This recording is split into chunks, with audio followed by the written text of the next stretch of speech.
Okay guys, so today we're going to go over just the basic movements of the spear. It's one of my all-time favorite weapons. To hold it, you have a palm up, palm down hold. So typically if you're right-handed, the right hand will be towards the end of the spear and the left hand will be palm up, about a third of the way to a quarter of the way up the spear. There's three basic movements in order to get the fundamental spear movements down. The three movements are a block. Typically when you hold it, the right hand towards the end of the spear is going to be down towards the waist. The left hand is going to be anchored at the elbow in towards the ribs, and then the hand is going to be about solar plexus high. So the spear tip is almost going to be over your head, if not over your head. Eye height there over the head. And the first movement, this hand stays stationary and this hand moves like you're rowing a boat. So this hand just works like the eyelet that the oar fits through as you're rowing the boat. And notice there's a little bit of hip movement with it, and it's not punching it out as much as it is hip movement. So it's the same way you would do like a body hook into a rib, is with the waist and the hips. And that's the first movement, which is a blocking motion. So it's blocking this whole side of the face and then that whole portion of the body. So as this hand travels out and up towards the temple, the waist is also going to move. You should be clearing the entire left side of the body and the whole low side of the body. So upper body, it's going to be straight on from here, circle out and through.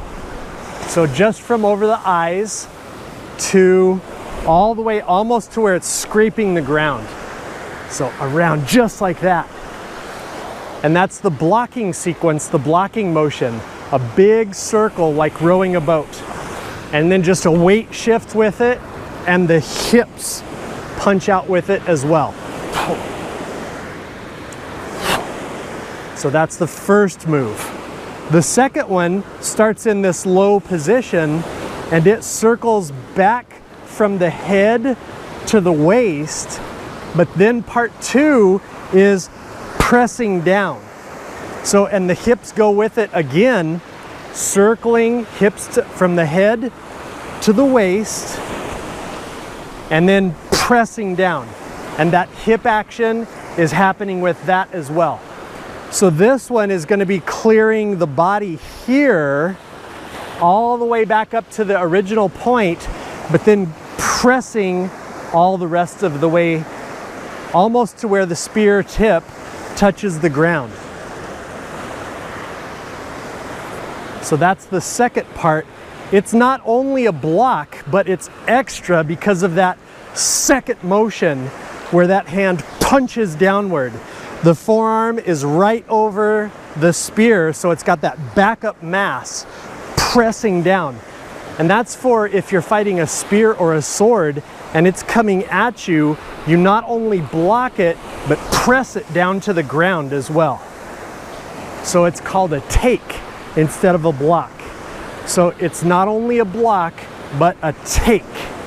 So the first movement circles this way from high to low, the hand coming from the waist out and up to the temple, and then the hips punching that way. The second movement is circling upward from the temple down to the waist and then pressing down, pressing that arm almost completely straight, powerful over the spear handle. And then the third movement circles in and it presses out and pulls back, the thrust. So the first two are defensive, the third one is offensive. You want to pick a point and thrust at that same point every time, where the left hand now opens and allows it to glide across. It still stays pretty anchored into the rib, and this hand punches into that other hand and then pulls back just as fast. So out and back. This time this hip is punching out, just like we would do a body hook into the body, hitting elbows anchored, shoulders anchored, and the hip is doing the punch. And then the hip also pulls it back to get the retraction so that our spear doesn't get taken by another person doing their techniques. So pressing, punching it out, pow, hitting it out. You want to pick a point on the wall or on a tree or on a side that you can spot something, and you want to build your accuracy to where you can thrust low at something every time and be really close to it, high every time. Or right middle every time.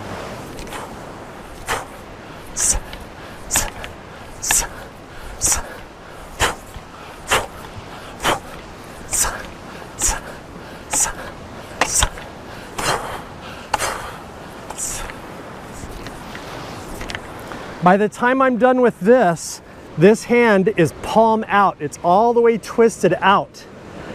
And then it pulls back in. So that spear is drilling. It's got that drilling motion into it just like that. And then it's pulling back in.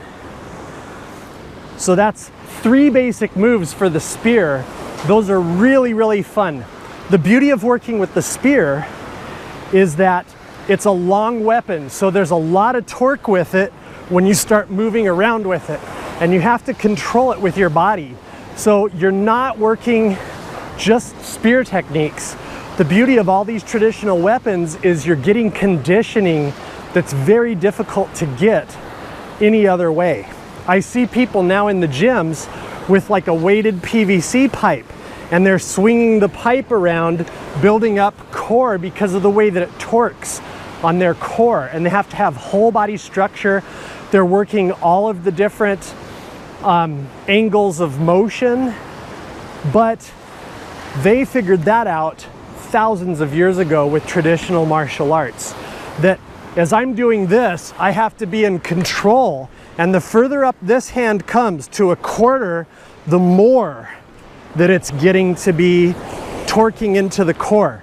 So I'm building all of that torque and I'm working it out. It's the same thing like weightlifting for the core, because I'm adding torque into it that I wouldn't get without using like a weighted PVC pipe, where the spear tip has the metal end on it. It's heavier on the end, especially when you're whipping it around high and low and thrusting it out. It's different from just doing a punch. That's much easier. Controlling the accuracy and the motion of the spear builds all of this internal power, this connection with the core, the connection with the waist, the connection with your rooting. That's why you train a spear.